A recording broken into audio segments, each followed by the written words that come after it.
आप इस संसार में ऐसे कई लोगों को जानते होंगे जिन्हें आप स्वार्थी मानते हैं, जो आवश्यकता पड़ने पर ही आपको स्मरण करते हैं, किंतु जैसे ही उनकी आपके सहायता की आवश्यकता पड़ती है हाथ जोड़कर आपके सामने सज्ज रहते। बड़ा क्रोध आता है ना इनको, मन खिन्न हो जाता है, मन से ये स्वर निकलता है कि इस व्यक्ति की सहायता न करें, ऐसा कभी मत कीजिए।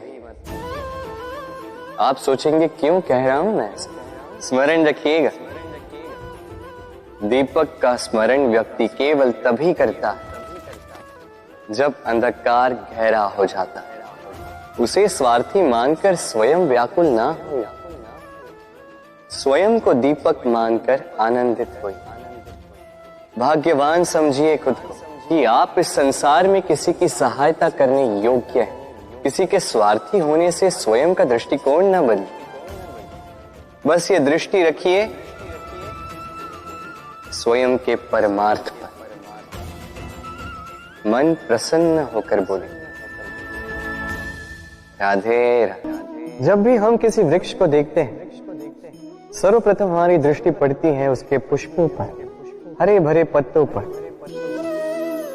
रसीले फलों पर, किंतु वो कठोर, वो निस्वार्थ जड़, उससे तो हम कभी आकर्षित होते ही नहीं। अब क्या इसका अर्थ ये है कि जिसने बलिदान दिया, जो उस वृक्ष की नींव है, जिसने उस वृक्ष को बढ़ाया, उसका कोई मोल ही नहीं। स्मरण रखिएगा, जब भी हम किसी वृक्ष को जल देते हैं उसके पत्तों, पुष्पों या फलों को नहीं, उसकी जड़ को देते हैं। जब भी हम किसी वृक्ष की पूजा करते हैं यही पुष्प, यही तिलक हम उसकी जड़ को अर्पित करते हैं। अर्थात कहीं न कहीं अनजाने में ये प्रकृति आपको वो मान दे ही देती है जिसके आप पात्र हैं। और इसीलिए तो मैं कहता, तो कर्म किए जा तू फल की चिंता ना कर, तुझे वो मान अवश्य मिलेगा जिसका तू पात्र है, बस विश्वास कर। राधे राधे। इस फल को देख रहे हैं आप? ये वो फल है जो पेड़ के सबसे ऊपर वाली शाखा पर पाया जाता है, तो जब ये टूटता है तब ये उस आकाश की ओर नहीं जाता जो ऊपर हो, वो जाता है उस धरती की ओर जो नीचे से उसे तक रही होती। क्यों? क्योंकि इस फल को अपनी ऊंचाई का ज्ञान धरती की नीचाई देखकर होता है। यही बात हम मनुष्यों के लिए भी लागू होती है।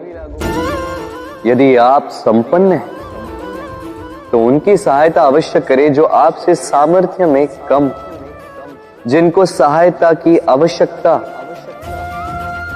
आप सामर्थ्य में अधिक है क्योंकि वो आपसे कम है। देखिए, जीवन में आनंद केवल बढ़ना नहीं बल्कि उनकी सहायता करना भी है जो किसी कारणवश आपसे नीचे रह गए। और जब एक फल ये बात समझ सकता है तो आप क्यों नहीं? राधे राधे।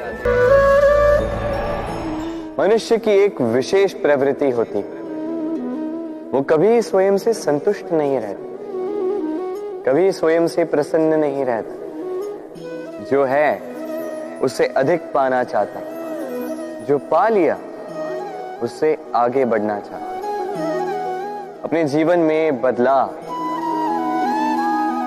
परिवर्तन लाना चाहता। और ये प्रवृत्ति संसार में सबसे महान है, क्योंकि इसी प्रवृत्ति के चलते संसार में विकास होता है। किंतु इस बदलाव के लिए मनुष्य उसकी खोज में रहता है जो उसके जीवन में बदलाव ला सके, उसे मार्ग दिखा सके, उसके जीवन में परिवर्तन ला सके। और इसके लिए मनुष्य संसार भर में उसे खोजता है जो उसके पास है।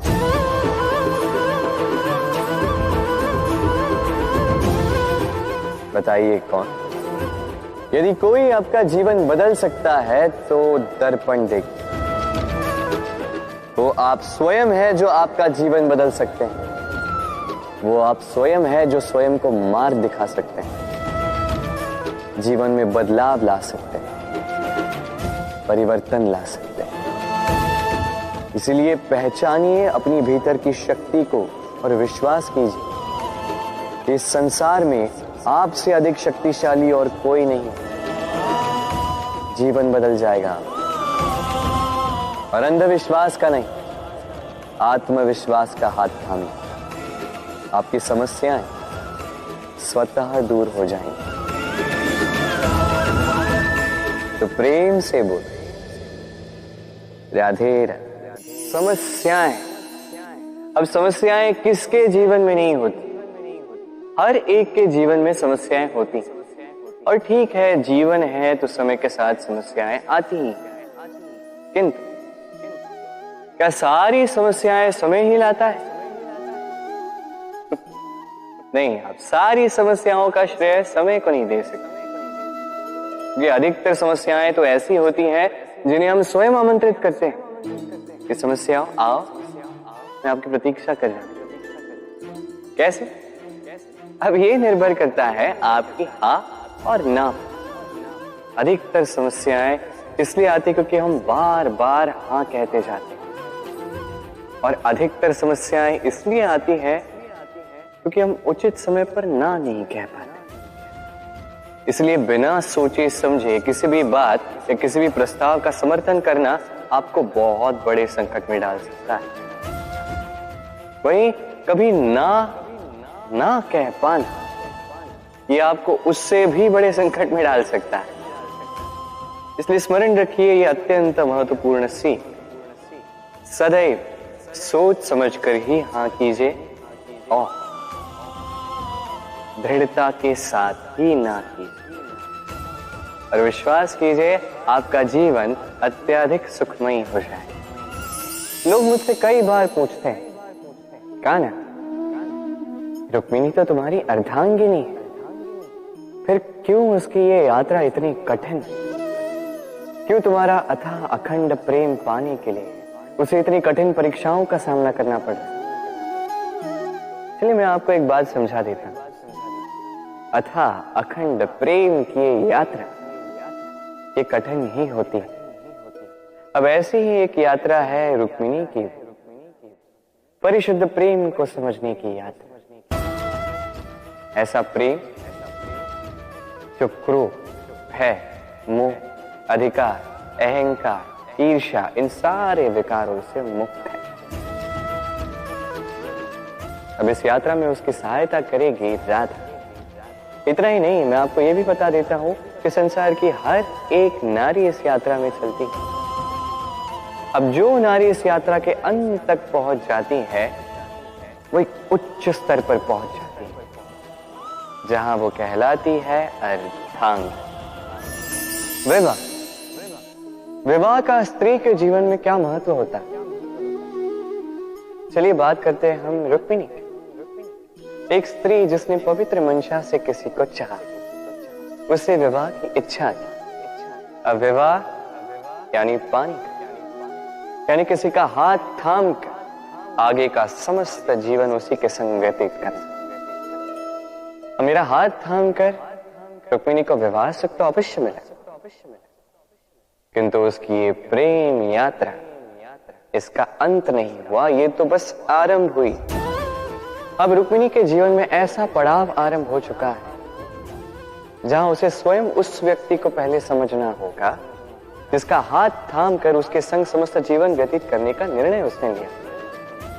अब एक क्षण जो है हर एक के जीवन में आता है, हर एक यानी आप भी, आपके जीवन में भी एक क्षण अवश्य आएगा, तो इसके लिए सज्ज रहिए। अपने मन में जितने भी विकार हैं उन्हें कहीं त्याग दीजिए और परिशुद्ध प्रेम से, पवित्र मन से जीवन साथी को समझने का प्रयास कीजिए, बिना किसी अपेक्षाओं।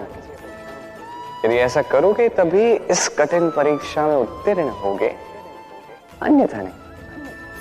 कुछ लोग ऐसा सोचते हैं कि परिश्रम करने की आवश्यकता ही क्या है, इस प्रकृति ने हमें सब कुछ दिया है, जन्म दिया है, जीवन दिया है, ये प्रकृति हमारा पालन पोषण भी कर ही लेगी, आप बताइए, कभी आपने देखा है सिंह को सेवा करते हुए? नहीं ना। कभी आपने देखा है पक्षी को चाकरी करते हुए? नहीं ना। फिर भी उनका पेट तो भरता ही है। चलिए, आपकी ये बात मैं मान लेता। अब आप मेरे एक प्रश्न का उत्तर दीजिए। कभी आपने देखा है कोई जीव स्वयं चल के सिंह के मुख में आके बैठा हो और उसने कहा हो कि मुझे आप खा लीजिए, अपना भोजन बना लीजिए, अपना पेट भर लीजिए? ऐसा तो कभी नहीं हुआ। सिंह को उसका भोजन वन में मिल जाता है, किंतु आखेट उसे ही करना पड़ता है। यदि उसने नहीं किया तो वो तो कहीं भूखा मर जाए। यदि बात की जाए पक्षी की, तो प्रकृति ने उसे दाने अवश्य दिए हैं, किंतु उसे खोजना स्वयं पक्षी को ही पड़ता है। स्वयं को जीवित रखने के लिए घोंसला बनाना पड़ता है, जिसके लिए भी अत्यधिक परिश्रम करने पड़ते हैं। इस परिश्रम से दूर मत भागिए, क्योंकि यही परिश्रम दूर दूर तक आपका भाग्य बनाता है। जीवन में आगे बढ़ने के लिए आपको परिश्रम करना ही पड़ेगा। तो किसी भी वस्तु या जीव का आकार, स्थिति, परिस्थिति या बल देखकर आप उसकी क्षमताओं का अनुमान लगा सकते हैं? कदापि। चलिए, मैं आपको उदाहरण देता हूं एक तलवार का। एक तलवार जिसे आप बड़े बड़े युद्ध जीत सकते हैं, बड़े बड़े राजाओं को परास्त कर सकते हैं। चलिए, आपने ये तलवार किसी को दिखा दी और उससे उसके वस्त्र छीन लिए। अब सोचिए, जब वो वस्त्र फट जाते हैं तब एक छोटी सी सुई ही चमत्कार दिखाती, तब तलवार किसी काम नहीं आती। उसी प्रकार एक मछली वन में जाकर आखेट तो नहीं कर सकती, और उसी प्रकार सिंह जल का राजा तो नहीं बन सकता। हर एक की अपनी अपनी दुर्बलता है, हर एक का अपना अपना बल है, और इस प्रकृति ने सबको इस प्रकार से बनाया है कि हर एक में कोई न कोई विशेषता होती ही है। इसलिए यदि आप स्वयं में या दूसरों में केवल कमियां देख पा रहे हैं, तो तनिक ऊपर उठ के देखिए और सब में विशेषताएं ढूंढना प्रारंभ कीजिए। आप पाएंगे कि आप कितने विशेष हैं, दूसरे कितने विशेष हैं। आप जानेंगे कि ये संसार, ये प्रकृति कितनी विशेष है। जल राशि से सदैव मुझे प्रेम रहा है, फिर चाहे वो मथुरा की यमुना नदी हो, चाहे वो द्वारका का समुद्र। समुद्र किनारे चलते चलते जब वो कोमल लहरें आके पांव को छू जाती हैं, थकान ही हर लेती, हम में एक ऊर्जा भर देती, उनको उल्लासित कर देती। क्या उन लहरों के विषय में आपने कभी सोचा है? यही लहरें जब तट पर आती है, छोटे कंकड़ों से टकरा कर बिखर जाती हैं। और समय ऐसा भी आता है जब यही लहरें इतनी कठोर हो जाती है कि विध्वंस फैला देती, सब कुछ नष्ट कर देती है। इसका एक सार है, एक अत्यंत महत्वपूर्ण सीख है कि कभी किसी को दुर्बल मत समझिएगा, कभी नहीं। क्योंकि ये दुर्बलता, ये जब अपने वास्तविक बल का भान करती है, प्रबल विनाश मचाती है। इसलिए किसी की विनम्रता, किसी की कोमलता का सदैव सम्मान करें। राधे राधे।